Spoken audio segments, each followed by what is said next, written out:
O que são os meios de graça e quais são esses meios de graça?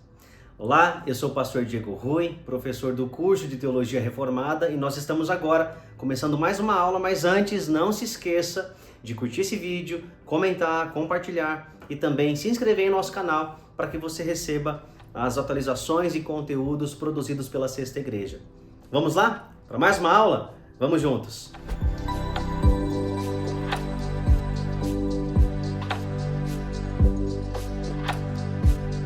Seja muito bem-vindo para mais uma aula do nosso curso de Teologia Reformada, oferecido pela Sexta Igreja Presbiteriana de Uberlândia. Que bom ter você aqui em mais uma aula. Nós estamos no nosso módulo de Eclesiologia. Se você perdeu a aula anterior, entra no nosso canal, vá na playlist e veja essa e outras aulas disponíveis lá para que você não perca o conteúdo. Na aula passada, nós falamos sobre a natureza e as marcas da igreja de acordo com o ensinamento bíblico. E hoje nós falaremos sobre a igreja e os meios de graça. E nós devemos começar entendendo o que significa essa expressão, meios de graça. Para isso, eu cito aqui o Dr. Robert Raymond, na sua Teologia Sistemática, e ele diz assim: assim como seu corpo físico requer comida nutritiva para crescer fisicamente, ele também precisa de comida espiritual para crescer espiritualmente. Este alimento espiritual que Deus providenciou para o crescimento do cristão na graça, os teólogos chamam de meios de graça. Ou seja, os meios de graça são os instrumentos, as ferramentas, os meios que Deus nos deu para que nós cresçamos espiritualmente. E qual o relacionamento, então, entre igreja e meios de graça? Ora, é a igreja que é o agente oficial de Deus para nos ensinar a palavra, ensinar a oração e assim por diante. Então, Deus usa a igreja para instruir os crentes nos meios de graça. Uma definição mais antiga e mais clássica é aquela que nós encontramos no Breve Catecismo de Westminster, na sua pergunta 88, que diz assim: quais são os meios exteriores e ordinários pelos quais Cristo nos comunica as bênçãos da redenção? Resposta: os meios exteriores e ordinários pelos quais Cristo nos comunica as bênçãos da redenção são as suas ordenanças, especialmente a palavra, os sacramentos e a oração, os quais todos se tornam eficazes aos eleitos para a salvação. Nós vamos então agora, nessa aula, pensar na palavra e na oração como meios de graça e entender o que significam os sacramentos. E na próxima aula nós trabalharemos com detalhes batismo e Santa Ceia, esses dois sacramentos deixados por Cristo para nós. Vamos começar pensando na palavra como meio de graça. E a palavra nós podemos dizer que é o meio de graça mais importante, porque a oração e os sacramentos fluem do que a palavra diz que eles são e nos fornecem o correto entendimento e as balizas necessárias para que a gente entenda oração e sacramentos. Como diz o Louis Berkhof, a palavra é o mais importante dos meios de graça. Ainda que sua ênfase principal esteja na pregação, também pode ser trazida aos homens por outros meios, no lar, na escola, mediante o diálogo, literatura religiosa. A palavra de Deus se torna efetiva como meio de graça tão somente pela operação do Espírito Santo. A palavra por si só não é suficiente para operar a fé e a conversão, mas é um instrumento necessário. Ainda quando o Espírito Santo possa fazê-lo, geralmente ele não opera fora da palavra de Deus. E a pregação da palavra frutifica pela operação do Espírito Santo. Então a palavra é o principal meio de graça. E essa palavra pode ser dividida em dois blocos principais como meio de graça. Primeiro, a lei. A lei de Deus, revelada tanto no Antigo quanto no Novo Testamento, mostram para nós, evidenciam para nós o caráter e a vontade de Deus. E ao mostrar para nós quem Deus é e o que Ele quer, isso desperta a nossa consciência. Porque nós nos vemos distantes, infinitamente distantes de quem Deus é e do que Ele exige de nós. Então, como meio de graça, a palavra de Deus apresenta a lei.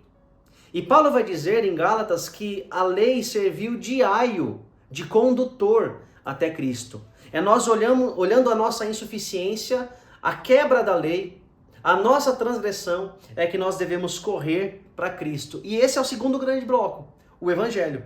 O segundo grande bloco é o caminho da salvação para aqueles que são transgressores da lei. E quando nós lemos a palavra de Deus, nós vemos que Deus providenciou para nós em Cristo a salvação, a redenção. E não só a redenção e salvação no sentido de libertação da condenação. Nós também temos diversas promessas e bênçãos que acompanham a salvação. E quando nós lemos a Bíblia, nós entendemos e nos apropriamos mais e mais das verdades da redenção e das bênçãos e promessas da redenção. Então é lendo a Bíblia que nós entendemos que Deus prometeu que nunca nos desampararia, que sempre suprirá as nossas necessidades em glória, que fará com que todas as coisas cooperem conjuntamente para o nosso bem. É lendo a Bíblia que nós aprendemos isso. Então a palavra é sim o principal meio de graça, nos levando a entender a lei e também o Evangelho. Qual é o segundo meio de graça? A oração. A oração é o segundo meio de graça. Eu gosto da definição do teólogo Charles Hodge, quando ele diz que a oração é a conversa da alma com Deus. É quando nós rasgamos o nosso coração diante de Deus, sabendo que Ele é nosso Pai, que ouve a nossa oração, que se importa conosco e que responderá a nossas orações de acordo com a sua boa, perfeita e agradável vontade. Uma outra definição, mais completa, obviamente, está lá também no breve catecismo de Westminster, lá na pergunta 98. O que é oração? Resposta: a oração é o oferecimento dos nossos desejos a Deus por coisas conforme a sua vontade, em nome de Cristo, com a confissão de nossos pecados e um grato reconhecimento das suas misericórdias. É oferecer nossos desejos a Deus por coisas conforme a sua vontade, revelada, obviamente, na palavra, em nome de Cristo, confessando os pecados e agradecendo pelas suas misericórdias.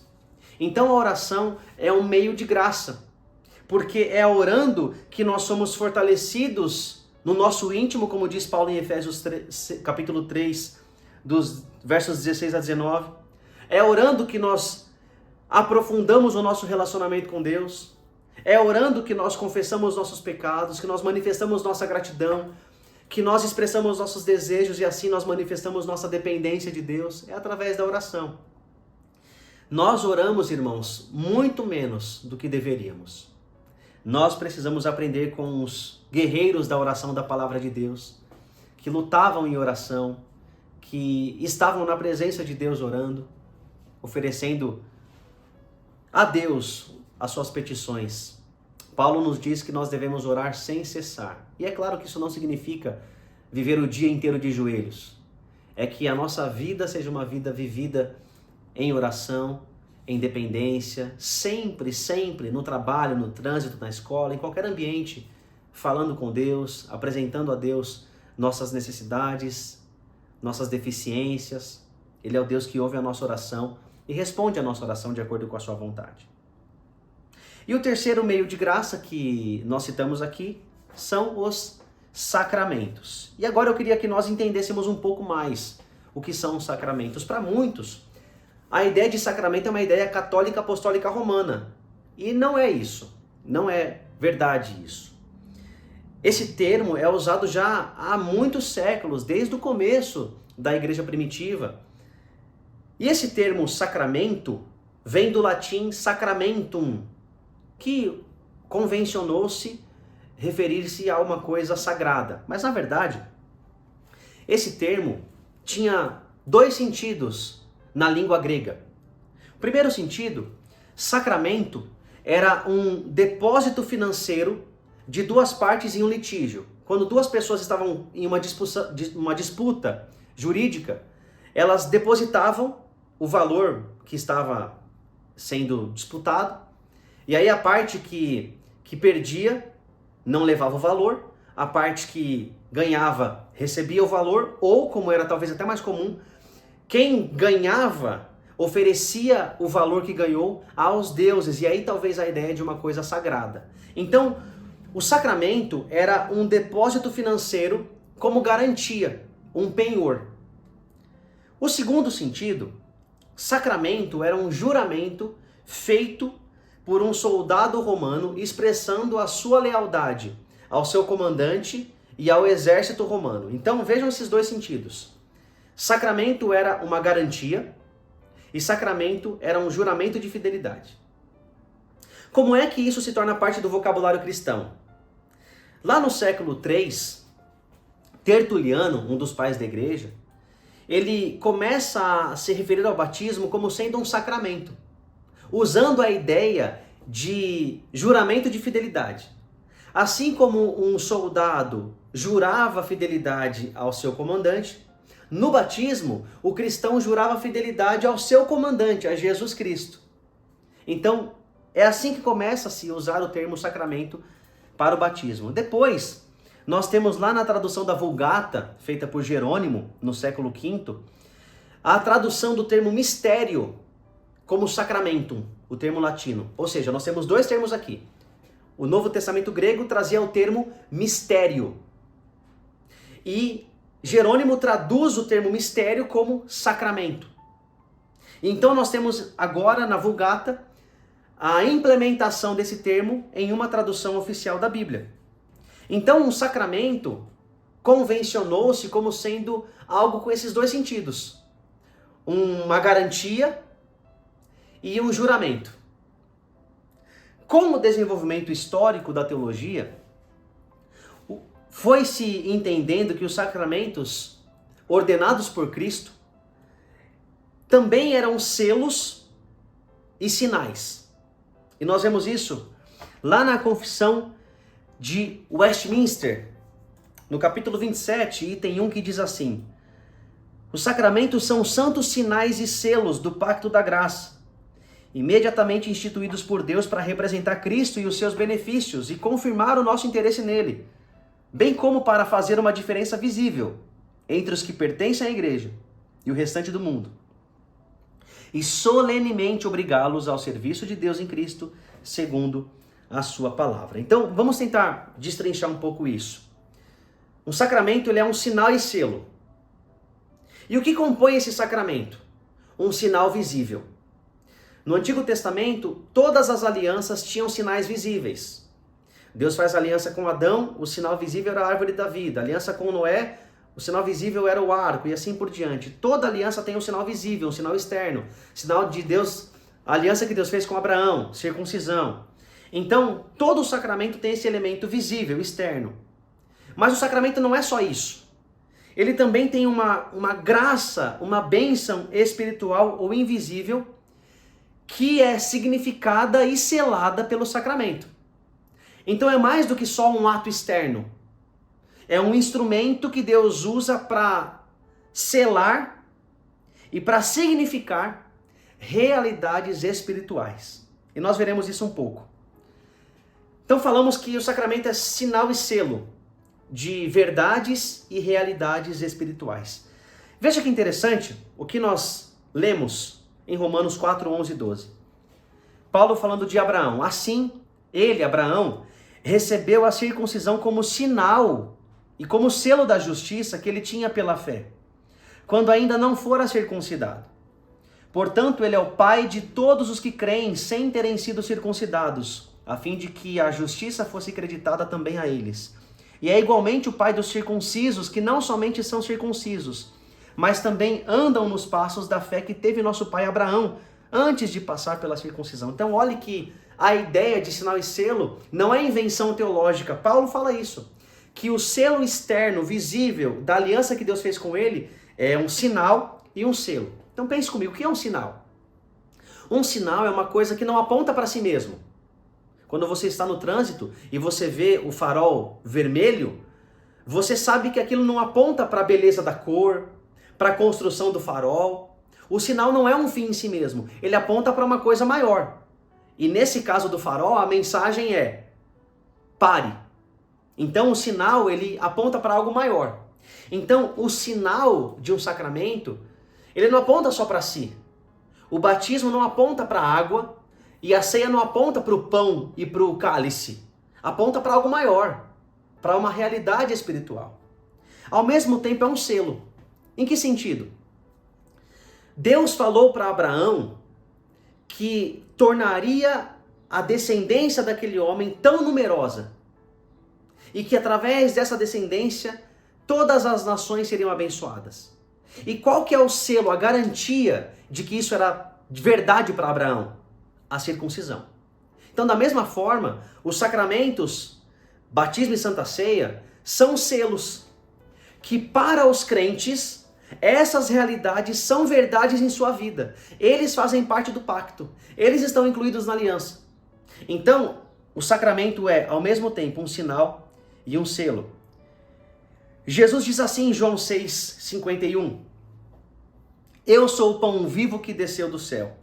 Se alguém comer deste pão, viverá para sempre. Este pão é a minha carne que darei pela vida do mundo. Então veja que Jesus está dizendo que quem participa desse sacramento viverá para sempre. Agora a gente sabe que o sacramento não salva. O que significa isso então? Que há uma participação, uma bênção, uma graça que acompanha quando esse sacramento é recebido com fé. Então existe uma união entre o sinal visível, externo, e o seu significado. Essa união claramente não é física, não é material.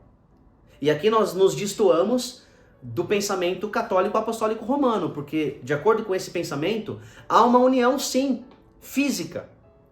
A água do batismo, ela é poderosa para, se for ministrado corretamente, regenerar a criança, o batizado, o batizando e assim por diante. Então há uma união, de acordo com a teologia católica apostólica romana. No momento da missa, o pão se torna corpo de Cristo e o vinho se torna sangue de Cristo. Nós não cremos nisso. Nós cremos em uma união espiritual. Espiritual. Ao mesmo tempo, o sacramento, quando recebido, não é mágico. Não é porque alguém é batizado, não é porque alguém participa da Santa Ceia que automaticamente, magicamente, recebe a graça e a bênção de Deus. Não é assim. Nós cremos que os sacramentos devem ser recebidos com fé, para que façam sentido e para que sejam eficazes na vida de quem participa. Então eles não são mágicos por si mesmos. Eles são recebidos com fé e aí sim se tornam meios de graça para nós. Agora, quantos sacramentos existem? Bom, no Antigo Testamento existem duas ordenanças centrais.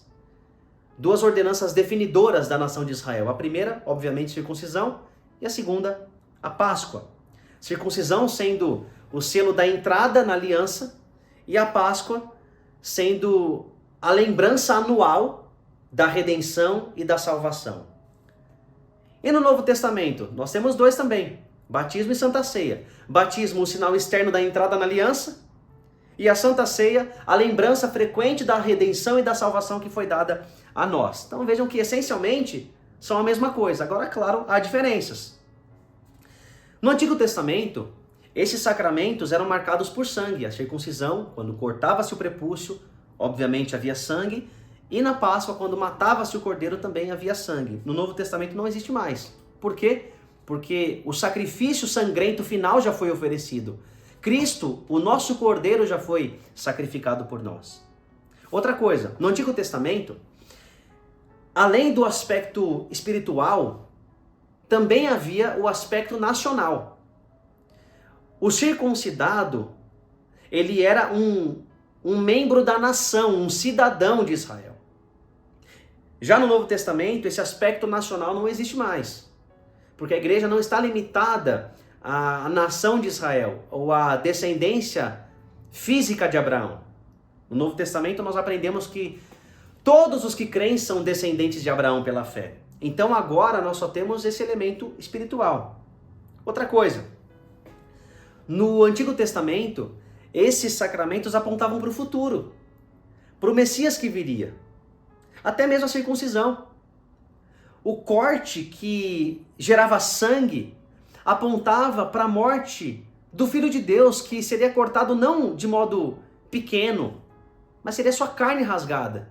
Sangraria por amor a nós. E o cordeiro simbolizava o Cordeiro de Deus que tiraria o pecado do mundo, Jesus. Então os sacramentos apontavam para o futuro. Nós hoje celebramos o sacramento lembrando do passado, da concretização das profecias em Cristo. Sendo assim, nós podemos dizer que os sacramentos do Antigo Testamento são menores, entre aspas, na porção de graça. Por quê? O entendimento era menor. A revelação não havia sido dada de modo perfeito em Jesus. O momento da redenção do Antigo Testamento era um momento de sombras, um momento de expectativa.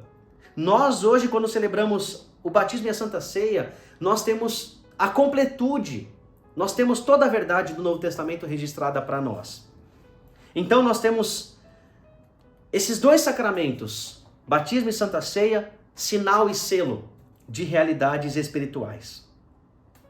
Agora é importante nós entendermos o relacionamento desses sacramentos e a palavra, para fecharmos a nossa aula. Nós já falamos que a palavra é o principal sacramento, é o principal meio de graça. E como que a palavra se relaciona com os sacramentos? Primeiro, devemos entender que a palavra está acima dos sacramentos. Em que sentido? A palavra é completa em si mesma. A palavra comunica por si só toda a verdade. O sacramento sozinho não. O batismo sozinho, sem a explicação da palavra, é só um rito, assim como a Santa Ceia. Então, os sacramentos sem a palavra são incompletos, a palavra por si só é completa. Outra coisa, a palavra é absolutamente necessária para a salvação. O sacramento não. Pense, por exemplo, no ladrão da cruz, ou ladrão na cruz. Ele foi salvo por Jesus sem celebrar o sacramento, sem participar do sacramento. Então o sacramento ele não é absolutamente necessário para a salvação, enquanto a palavra é. A fé vem pelo ouvir e ouvir a palavra. Outra coisa, os sacramentos eles fortificam a nossa fé como meios de graça. Mas a palavra não só fortifica a fé, a palavra gera fé. Pedro diz, aliás, que nós fomos regenerados através da semente da palavra que foi colocada em nós. A palavra como fator de geração de nova vida. Sendo assim, ela é superior aos sacramentos. Agora, se é assim, se a palavra é superior, então para que celebrar os sacramentos? Será que não é opcional o batismo e a Santa Ceia? E a resposta para isso é não, não são opcionais. Por quê? Porque são mandamentos do Senhor Jesus. Ele mandou que nós fôssemos batizados e mandou que nós celebrássemos a Santa Ceia até que ele venha. Sendo assim, nós não temos a opção. Nós precisamos celebrar. Como diz o Louis Berkhof, os sacramentos não são absolutamente necessários para a salvação, mas são obrigatórios em vista do preceito divino. A negligência voluntária do seu uso redunda no empobrecimento espiritual e tem tendência destrutiva, precisamente como acontece com toda desobediência persistente a Deus. Desobediência é pecado, então negar-se voluntariamente, sem motivo, a participar dos sacramentos é um pecado. Por quê? Porque são presentes que Deus nos deu. São meios que Deus nos deu para que a nossa fé seja fortificada. Sendo assim, nós apresentamos hoje que nós temos alguns meios de graça: palavra, oração e sacramentos. Os sacramentos são sinais e selos de realidades espirituais que são dadas para nós gratuitamente por meio da obra do Senhor Jesus.